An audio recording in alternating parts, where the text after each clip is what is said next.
નમસ્તે મિત્રો, શ્રી શિવાય નમસ્તુભ્યમ. હું ખત્રી કવિતા આજે તમારી માટે લઈને આવી રહી છું સ્પેશિયલ ઉત્તરાયણમાં બનાવવા માટે તલની ચીકી. તે તલની ચીકી આપણે 100% પરફેક્ટ રીતથી આપણે બનાવવાની છે. તો તેની સામગ્રી આપણે જોઈ લઈશું. તે પહેલાં મારી ચેનલને સબસ્ક્રાઈબ ના કર્યું હોય તો પ્લીઝ મારી ચેનલને સબસ્ક્રાઈબ કરી લેજો. તો આપણે સામગ્રી જોઈ લઈએ. તો આપણે આ 250 જેટલા તલ લીધા છે, સફેદ તલ. અને આપણે દેશી ગોળ લીધો છે, આવી રીતે ઝીણો કટ કરી લેવાનો છે. તો આપણે 250 જેટલો દેશી ગોળ લીધો છે. 2 ચમચી ઘી લીધું છે. તો આપણે આવી રીતે પ્લાસ્ટિકની એક થેલી લઈ લેવાની છે, આવી રીતે અને ચોરસ કટ કરી લેવાની છે. એની અંદર આપણે તેલ લઈ લઈશું અને આપણે બધે લગાવી લેવાનું છે, આવી રીતે કમ્પ્લીટ આખી થેલીને લગાવી લઈશું બરાબર. આપણે પહેલા કઢાઈ મૂકી દઈશું અને તલ છે એ આપણે બધા ઉમેરી લેવાના છે અને એને ધીમા તાપે આપણે શેકાવા દેવાના છે. જ્યાં સુધી ગુલાબી જેવા થાય નહીં, બ્રાઉન જેવા, ત્યાં સુધી એને આપણે શેકાવા દઈશું.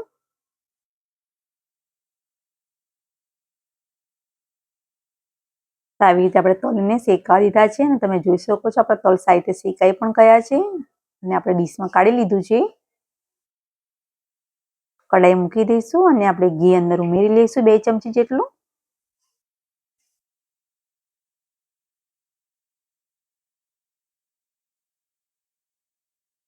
અને આપણે એની અંદર ગોળ છે એ બધું ઉમેરી લઈશું.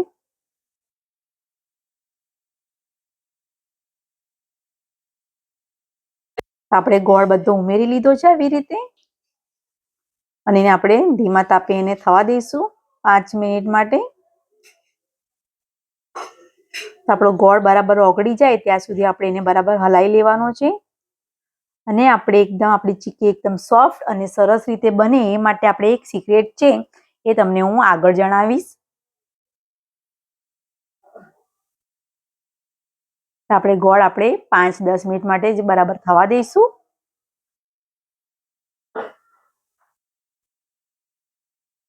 તો તમે જોઈ શકો છો આપણો ગોળ સારી રીતે ઓગળી ગયો છે અને સરસ રીતે કમ્પ્લીટ થઈ ગયું છે.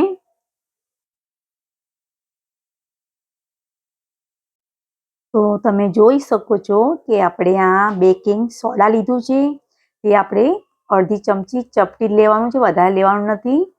તો તે આપણે એના અંદર ઉમેરીશું તો આપણી ચીકી એકદમ સરસ રીતે બનશે, સોફ્ટ અને એકદમ કમ્પ્લીટ રીતથી બની જશે.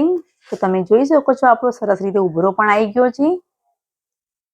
તો એવી રીતે આપણે બધી તલ છે, આપણે બધા તલ એ અંદર ઉમેરી લઈશું અને કમ્પ્લીટ રીતે બધું આપણે મિક્સ કરી લેવાનું છે જેથી આપણી તલની ચીકી એકદમ વ્હાઈટ બી થશે અને એકદમ ખાવામાં બી સરસ બનશે.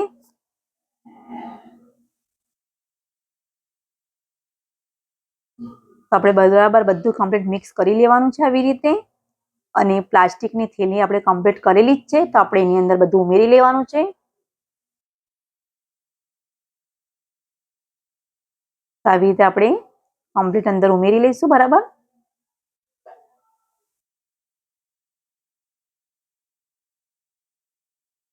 અને પ્લાસ્ટિકની જે આગળનો ભાગ છે એને ફોલ્ડ કરીને આપણે એને બરાબર વેલણના મદદથી આપણે એને વણી લેવાનું છે.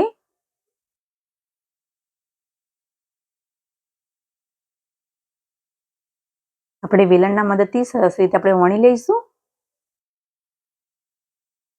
તમારે જે પ્રમાણે પતલી કરવી હોય એ પ્રમાણે તમે કરી શકો છો અને સરખી જાડી રાખવી હોય તો પણ તમે કરી શકશો. આ ચીકી એકદમ પાતળી બી થઈ શકે છે. તો તમે તમારા હિસાબે તમે કરી શકશો. આપણે બરાબર આપણે વણી લેવાની છે આવી રીતે. હું સરખી જરીક જાડી રાખું છું એટલે આ પ્રમાણે તમે કરી લીધી છે હું. આપણે આવી રીતે ચપ્પુના મદદથી આપણે પહેલાથી કટ કરી લઈશું. ગરમ છે એ હિસાબે, ઠંડી થાય તો થશે નહીં એટલે આપણે ગરમમાં જ આપણે કટ આવી રીતે કરી લેવાનું છે જેથી આપણા ચોસલા સારી રીતે પડી જશે. તેવી રીતે આપણે બજારની સ્ટાઇલ રીતે આપણે કમ્પ્લીટ બધું કરી નાખેલું છે. તો આપણે એને ઠંડુ થવા માટે મૂકી દઈશું. આપણે તો 15-20 મિનિટ માટે આપણે ઠંડુ કરવા મૂકી દીધેલું હતું. તો તમે જોઈ શકો છો એકદમ સરસ રીતે આપણે કમ્પ્લીટ થઈ ગઈ છે. એકદમ કડક અને સોફ્ટ થઈ છે. તો આ પરફેક્ટ રીતથી તમે ઘરે જરૂરથી બનાવજો. તો તમે જોઈ શકો છો એકદમ સરસ રીતે અવાજ પણ કેટલો સરસ આવે છે એનો. તો આવી રીતે આપણી કમ્પ્લીટ ચીક્કી થઈ ગઈ છે તલની. તો આપણે આવી રીતે બધી આપણે કટ કરી લેવાની છે હાથથી જ.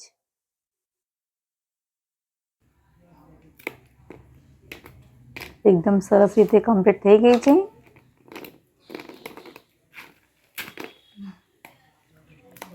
આપણે એવી રીતે બધી આપણે ડીશમાં આપણે કાઢી લઈશું.